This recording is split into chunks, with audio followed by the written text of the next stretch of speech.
Hi everyone, it's Stacy from Peony Lane Designs. If you haven't yet subscribed to the channel, click the link below. I keep hounding you because I can't give away good stuff till we hit 1,000 subscribers. Lots of good stuff to give away, so subscribe now. Okay, so what am I working on today? Well, you just never can tell. I mean, I sell vintage and I upcycle furniture and I do all that good stuff. Well, a lot of times I end up with smalls, walls and smalls. You need that to fill out a booth. You need that to sometimes make the rent, and sometimes you don't make the rent. January, anyone? So, anywho, problem is everybody likes really ornate frames. They like ornate furniture. They like all the details and the extra bits. And a lot of times what I end up with are plain vanilla, just plain Jane frames, because everyone's looking for the gold frames with the gilding and the detail on the corners and all that good stuff, and it's just getting harder and harder to find. So what do? Well, you go get yourself some IOD molds, iron orchid designs, and some plain Jane picture frames for a whopping 75 cents. And you make yourself some ornate frames, and with some chalk paint over it, they turn out really pretty. But today I just really want to show you how to use the Iron Orchid Designs molds. So they come in all these different shapes. I'll show you what I got. Got a few. Got some for Christmas from my sister. Thank you, Jenny. She gave me some really pretty ones. I think I bought this one. She bought me this one. Yep. You can see I used it right away. Thank you, Jenny. She gave me this one, and it's got like the detail, the ornate detail, some really cool little medallion things. I bought this one. It's got the scroll work, and then I can't remember who got this one. Either she got it for me or I got it myself, but it's got like the kind of ornate stripes, some clock detail, and then this little kind of cool little geek-out. And then I went ahead and did this, which this is not iron orchid, but I'm guessing it could be used the same way. I've seen people try to do this with like candy molds and stuff like that, and you can use iron orchid molds for candy. It's my understanding is that they are food safe and all that good stuff, but I really think that they have sort of taken up the slack where a lot of these decorative lines have not thought about furniture and things like that, where Iron Orchid has the decals and the different pieces that work fantastic on furniture. It's like they went, oh look, there's a hole in the market in these women, but they have really kind of filled that gap where they're like, okay, so these furniture designers are wanting more details and ornate pieces, and yes, you can get wood appliques, but they're really limited in what they can do with the wood appliques. But I also picked up this other silicone mold that is not Iron Orchid. Let's see if I can get a good shot of that. Yeah, I figured the light was going to wreak havoc with that, but it looks like little pearls. Yeah, so it looks like little pearls. And I don't know what I'm going to do with that one yet, but I think I might put it on a candle piece that I was looking at, like a pillar candle. It was just a plain Jane pillar candle that I want more detail on. So yeah, I picked up quite a few of these this year. And to use these, you use paper clay. I think you can use other things, like if you wanted to use, what do you call it? Epoxy or resin, you know, that kind of thing. Go for it. I know you can use like wood filler. It just takes a ton of time to dry. I did try that. I did try the wood filler before going to the paper clay because I thought, well, I have wood filler. So yeah, it took a really long time to dry. I do not recommend it. I don't have the patience for it. But I'm going to show you how to use paper clay. So as you can see, my paper clay I've put in a Ziploc bag because I've been using it. It just comes in a bundle like this. This is, what brand is this? Creative Paper Clay Modeling Material. shape, let it air dry, hard, and paint. Yeah, it doesn't get much easier than that. And if you take a peek, my daughter thinks it's like Play-Doh. It's just fun, and I'm actually going to flip the camera around so you can see what I'm doing. But that's all it is one of these molds, the paper clay, and then the other materials that you'll need is I have a rolling pin that I bought at the thrift store. This was $1 at Savers, I think it was. I think you were on that junk run with me. You might have been. But I picked this up so that I have it. And then my putty knife. I'm going to take the small putty knife out of the tool bin here. Just to scrape things flat. So if you don't have this, a straight edge like a wood, find something with a straight edge. So like a ruler, anything with like a flat edge that you can use to scrape the excess off, you're going to need that. And then you don't necessarily need a rolling pin. You can use your fingers. I did that for a while, but then it leaves your finger indents. You got to be real careful to get them smoothed out, and if you're pressing them down onto a flat surface, you're going to want that to be as flat as possible. So I broke down and paid $1 at Savers. Got myself a plastic rolling pin. You know what? Nice to have a craft pin. I'm going to get you flipped around here so you can see what I'm doing. Okay, so now I have you flipped around so you can kind of see what I'm working on here. Ignore all my... Okay, rolling pins roll. Stay over there. Okay. I'm going to get a big hunk of paper clay out. So all I'm doing here is pull out a big piece. And the piece that I'm going to do is this piece because I like this design and I want to put it on the top and bottom of this plain Jane picture frame that I've got just to have sort of a matching design. And I may end up putting in something like this on the sides. I haven't decided yet. The fun thing is you get to play. So once these pieces are all dry and in place, you can really play with your design. And, you know, I'm kind of getting a little creative with it. So like these edge pieces, I've been trying to pull these out and do mitered corners. And I'm not going to show you what that looks like yet because I haven't quite mastered it. But all I'm doing is I didn't lay anything into the mold. I didn't put any release or any grease or anything like that in there, which is kind of nice that you don't have to do that. But the paper clay just pushes right in. Get that in there. And the reason I have the rolling pin is you really want to get it inside the detail. Hang on, I gotta get another little bit here to fill in this end. And this goes a long way. I'm really shocked every time I stick these in how much. It just doesn't take much. So I'll stop using my fingers now.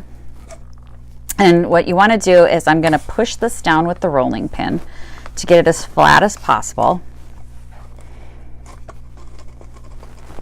Because I want to really get it into the design before I scrape the back off, and I just want to make sure it's evenly pressed into the mold everywhere. So now I'm going to take my scraper, and this is, you know, you can get these at the Dollar Tree. You don't have to get a really expensive scraper.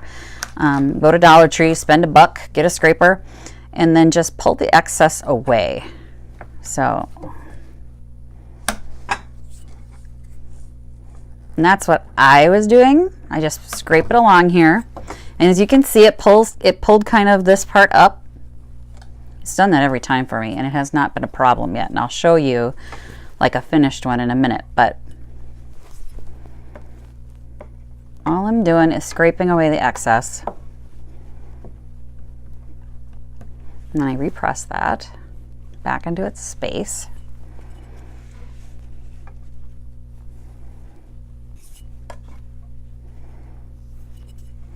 And you don't have to roll it, I guess, before. It's just my personal preference is to get it pushed way down into those grooves before I do that. And now I've scraped a little excess off here. Too much. I want to make sure this is as flat and smooth as possible. Just take your flat edge. See? Pulls it out a little bit.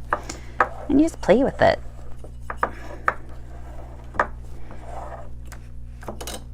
The paper clay doesn't dry super fast, which is like awesome. You know, sometimes if you're working with clays, they can start to dry before you're really ready for them to dry. But I'm going to roll this out again just to make sure everything's really compressed down into that mold. And then it's just peeling it out. There's really nothing else to it. That's it. And peeling it out is the tricky part, right? Not really, not with these. It's like they thought about us. Sometimes if you're doing this with just a straight up candy mold, the detail, for some reason that paper clay does not want to come out of there, but there we go. And it's done. And right now it's pliable, so if you wanted to shape it or form it, you could. So I mean, if you wanted to, even if you just wanted this center bit, you could just cut these pieces off. And or if you just wanted this end, or you wanted this part here to stand up like this, and you're making and creating your own shapes, you can do it. It's awesome. Right now it's super pliable, just like clay, because it's paper clay, but it's made from paper. And when it's dry, so here's a dry one. It is hard. And see, this is one of the ones that I did with my finger, and I don't know if you can really see that on the camera, but it's not as flat as this one is going to be. So this one probably overnight will be enough for it to dry. This isn't a super thick piece. Some of the other pieces, like the medallions, what I want to do with this one, I put this in just to see how this one would come out. And what I think I'm going to do with these is to cut a hole in the center and make this the back of a drawer pull, so I can make more fancy drawers and that kind of thing. But with these now, I've got my plain Jane little frame. And if this frame had any kind of beveling or, curve to the edge, and you simply laid the wet piece on top of it, you could mold it to the shape of your frame. So sometimes you'll get a plain Jane frame and it's got a slight curve or, rounded edge to it. The nice thing is you can lay this down and this piece will take on the shape of whatever you're putting it on. So you can put it on a spherical piece if you were doing Christmas ornaments at Christmas time, or you could do, see, like this one doesn't lay real nice. That's why I was redoing it. I had too many ripples underneath there. So that's not going to stay on there. But then you just take glue, and you can use tacky glue, E6000, even wood glue, and just glue it on, and then paint it with the chalk paint. And you can get into the details and bring out all that beautiful, intricate detail. But it's really nice. I mean, if I wanted to at this point, because it's not dry, I could wrap this around here and make a cuff of some kind. Do you know what I mean? So if you wanted to decorate anything, really, a leg of a table, a chair leg, you could certainly put any design, any of these designs on it. And as long as you can hold it down, and I would use like a piece of painter's tape or something just to hold it in place, or you could even just tack it in place. I mean, honestly, who cares? You could fill up little holes real easy. But wrap it around the leg, put it in place, and then you got really great detail and design. And it is harder and harder to find frames with that really pretty intricate detail. So I think I'm going to end up putting on, maybe something like this on it, or this is one of the designs that I did. So this is too big for this particular frame, but you can see what I mean. If you had a larger space to work with just a plain flat piece, you could add this detail on there and it gets super pretty. Even if this overhangs the glass a little bit, it still would be more visually appealing than just this plain flat frame. So Iron Orchid Designs sells on, gosh, everywhere. I think they're at Joann Fabrics. I believe they are not at Michael's. Michael's does carry the paper clay. And I know they carry this brand because I'm pretty sure I bought this paper clay at Michael's. But Joann Fabrics has different Iron Orchid designs, and I know they're on Amazon, and I'm pretty sure they're probably on their own website. I can put some links in the description below. I do not have an Amazon affiliate account, so if you see an Amazon link there, I am not making any money, just full disclosure. But yeah, they're super cute, and they have really great designs, like, see this one here with the clock. Let me just do this one real quick.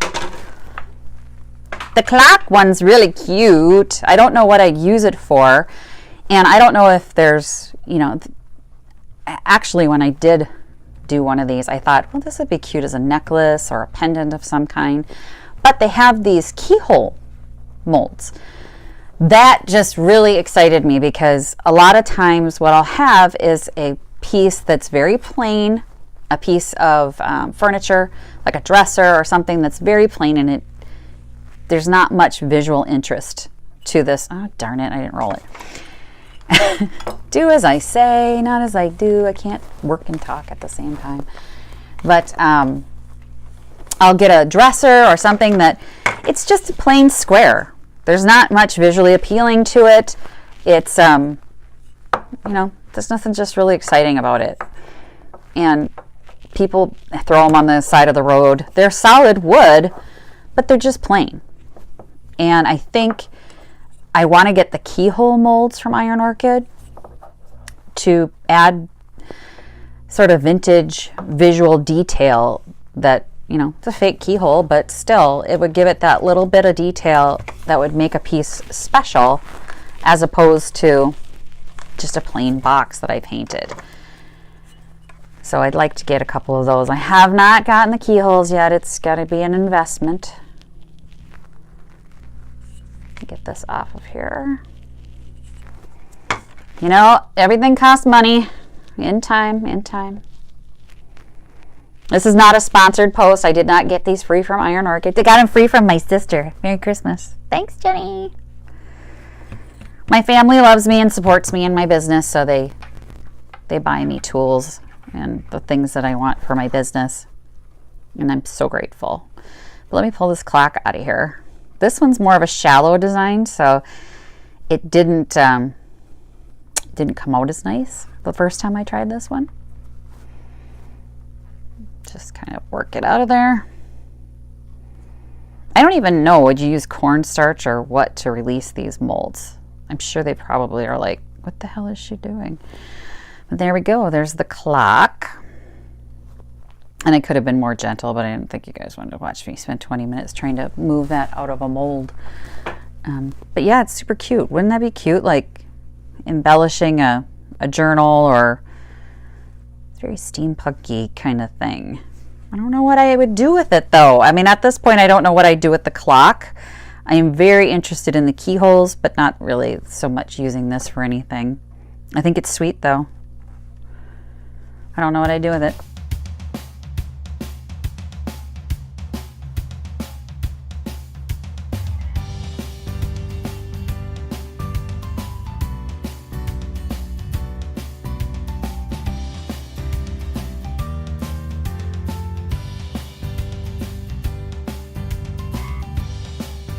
Yeah, grab yourself some paper clay and give it a try. It's fairly inexpensive. I think the molds were like anywhere from $6 to $10, and then the paper clay itself was like, I think $8 at Michael's. So yeah, give it a try. Thanks for watching, everyone. Happy junkin'.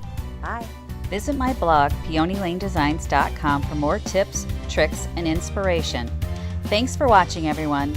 If you like this video, please give it a big thumbs up. Don't forget to subscribe and click the bell icon so you'll be notified of new videos. I post every week DIY tutorials and, of course, more Junkin videos.